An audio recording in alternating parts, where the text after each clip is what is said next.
everyone again. This is Tiara and Anne-Kathrin.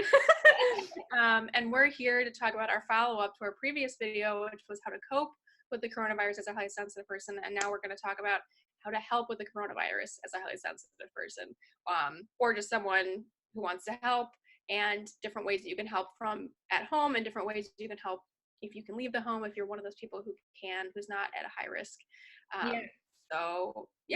Because in the previous video I talked about that I'm living in the Netherlands and we are basically 2 weeks ahead of what is happening over in the United States. I have a little bit of a different point of view than maybe Tiara does, and it's good to have like this combined just to see the whole picture of how you can help. And let's dive straight in. First of all, I have I think the most important one, once the crisis really hits the country, is to think of those in need. And if you are not in the group that is at risk of dying of the virus or really getting a bad health condition because of the virus, consider doing groceries for those who do need help right now, like the elderly or people who have lung problems.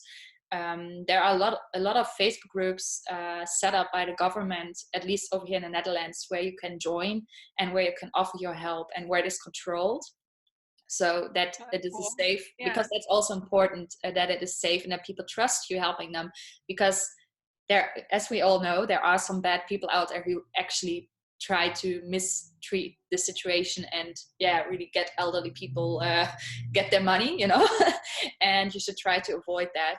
So go for an organization from the government and try to help there to get the groceries to elderly people. And that's a really good way to help in these days. Of course, you're still putting yourself at risk for the virus, but if you're not a group who's at risk, it's not really a big risk. So that's one way to help. It's just kind of this struggle and this balance, because you're like, the best way to help is to stay home, but then there's also like really great ways if you can do it in a safe way where you can deliver things without being in contact with people or something like that, where you can help out the people that are in need. That's, and I think that actually, if you want to talk about the other one you were going to mention, is a great connection to that, because if you have extra supplies, that's also one thing. Over here in the Netherlands, the hospitals are really short of gloves, short of hand sanitizer, and short of all equipment needed to help those with the coronavirus. So if you do have it at home, and if you have stocked up on it, I get it, we all get it, we are all afraid, so it's logical that you want to have some at home. But if you have a lot of it, please think of those who are currently helping people who are sick, and deliver it to your local hospital or to your local doctor, because they are really in need of it. And if they don't have it, they are at a great risk, and that's much worse for the whole society than if you have one hand sanitizer less. Because believe me, with one bottle of hand sanitizer, you can come a long way as a family. So if you have like 10 or 20, might keep you from getting the virus. Yeah, I was just going to say, it might keep you from getting the virus if you're at home, but it also might save 10 lives if it's in a hospital. So think of it. That's really a good way to help. And I think a lot of highly sensitive people know that, but still it's good to mention, and good to mention to the people around you, And even if you have even if you've had it at home, not from having stocked up recently, but maybe you just had a bunch for some other reason, who knows. But I mean, the healthcare workers are the ones that need the most support for sure right now, and that's our best bet, is giving them, making sure they have the supplies they need if you can spare them. And so I'll talk about my two, and the first one is, I got this idea from a kitten rescuer on Instagram, and it's actually a wonderful time to foster or adopt a pet. And I was really so if you think about it, because if there aren't as many workers who are working in shelters, then the animals who are in there, they still need care, they still need homes, and if there's not as many people helping them, or out on the streets and going into shelters to meet and adopt, this is a great time to bring an animal home, also because you're at home more often and have maybe the time and the kind of like the space to actually do that. So if you are thinking, or you have been thinking about adopting or fostering an animal, right now would be a great time to do Yeah, that. perfect. Yeah. Yeah. Yeah, and you won't regret it. It's such a nice way to spend your time, and it's going to take up a lot of your time, so you won't get bored. Right, and it's also like it gives you, because you, like we talked about in another video of adopting a dog, it's great to have a couple of weeks to sort of like train them and get them integrated. So Totally. this would be a great time to be able to do that. Yeah. And lots of people have been posting about how their animals have been like the saviors for them right now, just keeping them sane, Yeah. really helping them with their emotional state and everything. Yeah. So, So, and then the other, oh, go ahead. Were you gonna say something? yeah, so what I want to say, so if you're feeling lonely right now, if you live on your own or just with the two of you, adopting a pet really can help you against Right. feeling lonely. Yeah. And it brings life into your home, because pets don't worry about coronavirus. They just stay the same. And yeah, they are just making you happier in these days. So it's definitely worth to do so. Yeah, yeah, definitely. And then the last thing that I have to say, which I heard about this, I think like a week or two ago. It's a really cool idea, and I think there might have been a couple like public figures facilitating these, but they basically have organized like global prayer minutes.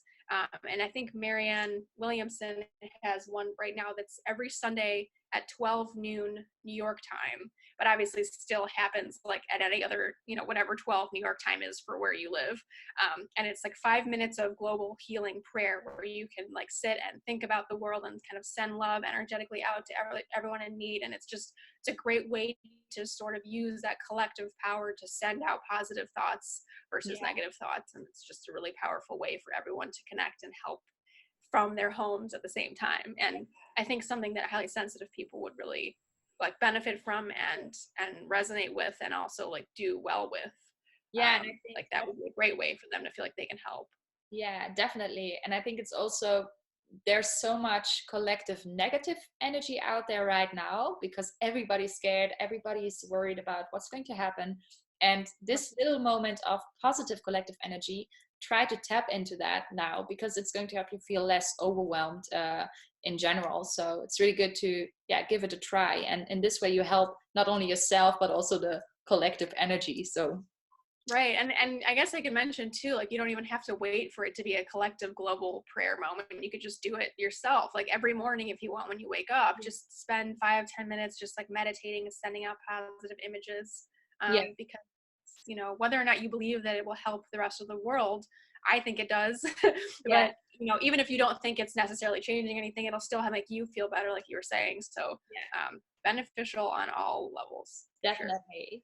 And if you really want to help in general with the whole situation, you could provide accurate and helpful information on your social platforms. So if you see information that really is accurate, straight to the point, and correct, share it on your socials, because there are a lot of people out there who don't believe in the coronavirus, who think it's just the flu, who Yeah. don't take it serious. They don't practice social distancing, and they really need to wake up. They need to know that this is dangerous and that they need to take action, because every single person on this planet has to take action right now. So if you share that information, that's a really good way to to contribute to that overall awareness. So yeah. Right. And I think it's like you don't necessarily want to share, because like one of the reasons I sort of stayed off social media in the beginning, because I was like, I don't want to see all the terrible things that are happening. But then I started hearing like from friends and family members, like people especially who work in the medical field, like what they're dealing with day in and day out. And it's like it's kind of depressing and heavy to hear about it. But then again, it's motivating to be like, I want to share that information, and not necessarily sharing like statistics like No, this many people died today or whatever. Like, no, that's not helpful. But if you no, share things like, this is what's happening in the hospitals, like this is a very real thing, and this is how you can help, like give people action items, give people accurate information that's not just like fear based. It's more just like, this is why this is important, this is why it's important to stay home and social yeah, distance and those yeah. types of things. So I think that's much more powerful than the general media, because if you hear stories from people close to you, and you see right. somebody close to you sharing that information, it's going to be much more credible, and you're going to believe it, and you're going to practice it. So Yeah. if you have the power, share what you know, share what you heard from others, and just contribute that way.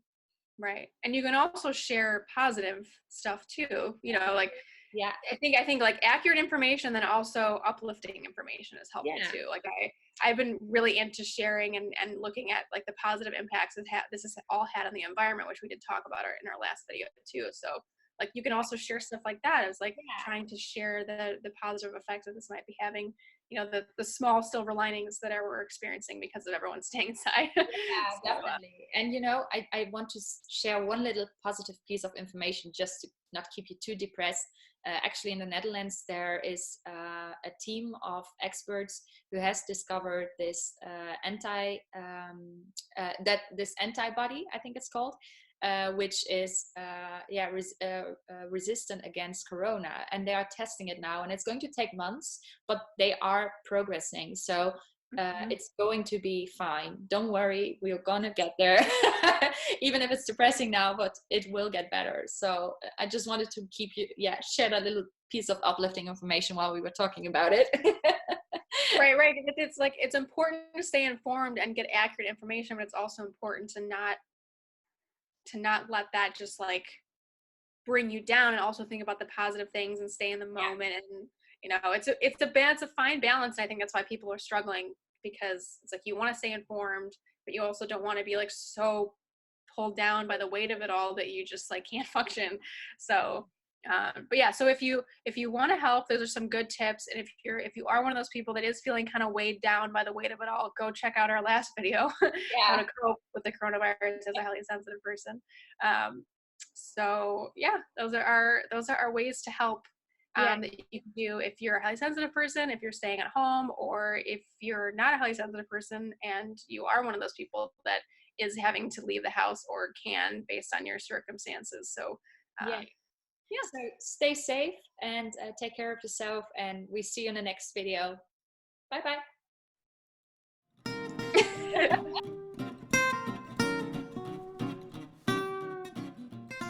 It's 1 o'clock. Does your computer talk to you? Oh yeah. I forgot about that. Like that you can hear that.